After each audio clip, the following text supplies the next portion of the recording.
For the USSR, turn 3, they have 37 IPCs to spend. They're going to spend 10 on a new fighter and 27 on 9 infantry. So they do have a series of attacks to make now that they're at war.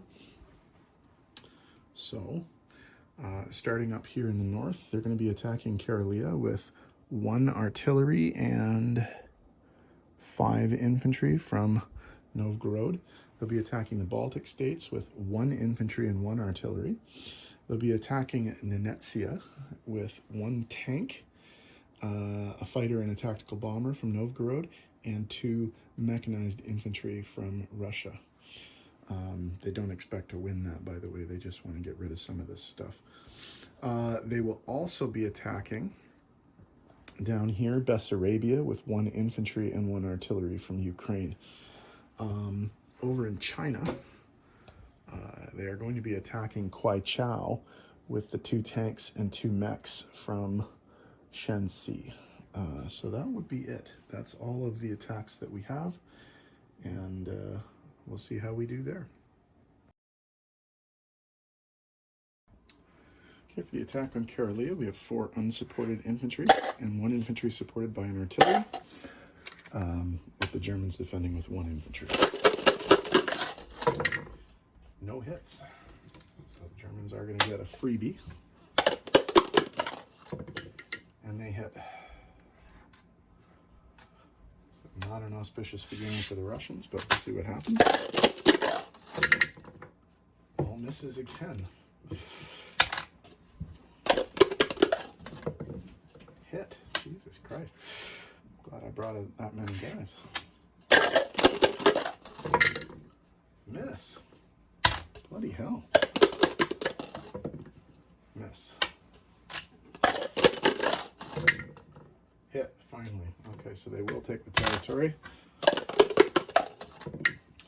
Hit. So it cost them 3 infantry to take out that 1 German infantry. Very hardy defense there.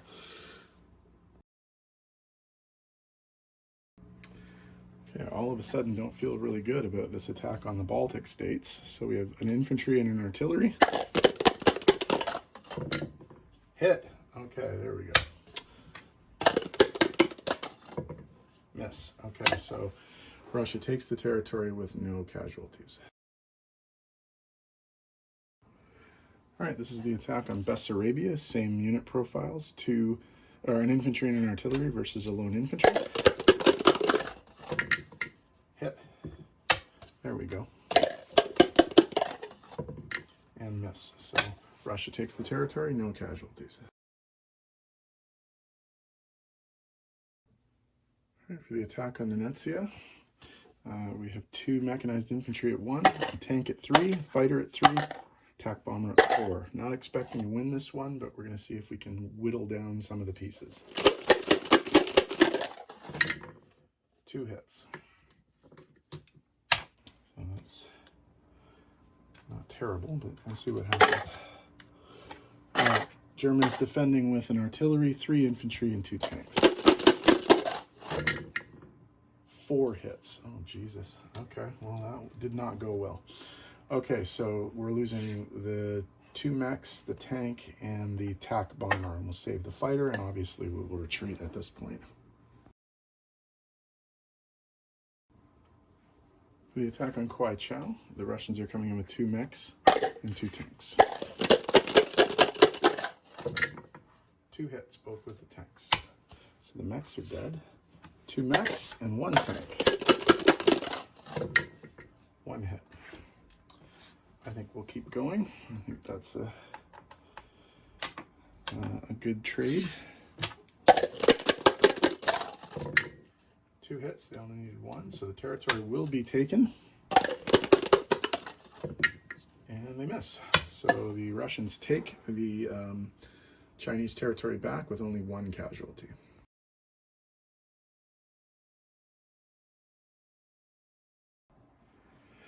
Non-combat movement will start in the east. Buryatia, all the 6 infantry there are going to move into Amur and reinforce this area here.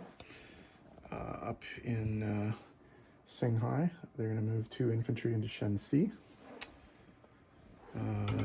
Over here, let's have a look at what happens. The fighter will land back in Novgorod, and 2 infantry, 1 artillery, and 1 anti-aircraft artillery from Belarus will move back, or will move into Novgorod.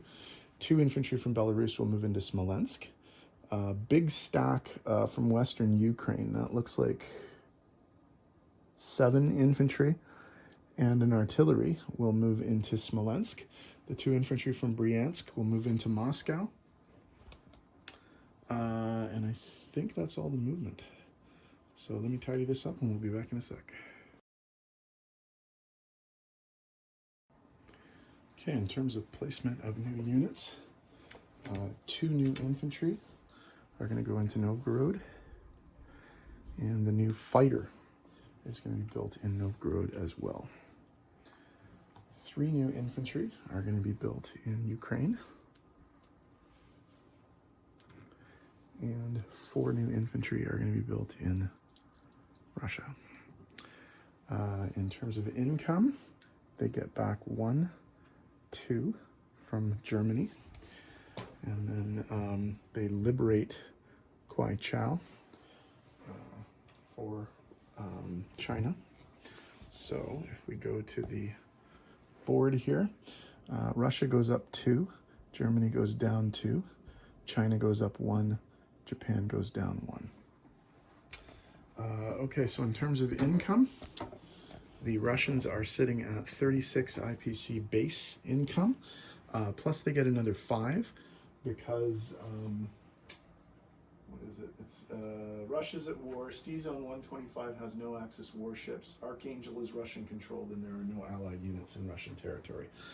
So they get an extra 5 for that. So they're going to finish the round with 41 IPCs and be ready to start the next round. Americans are up next, so we'll see what they do.